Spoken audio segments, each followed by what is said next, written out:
why that area was built like that was the bellows was a big affair, and it had to have a space, and it was pumped. It was the pumping of the air, and the blowing of the air, and then you had to pump.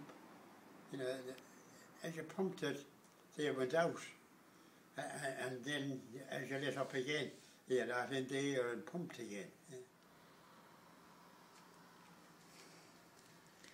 So Eamon, the floor here is stone, but in the middle there's an area that's wood. Why is that wood? It is easier for you to stand on wood than to stand on concrete. You know, you have a better grip on your feet for standing, and you would not be as tired after hours of standing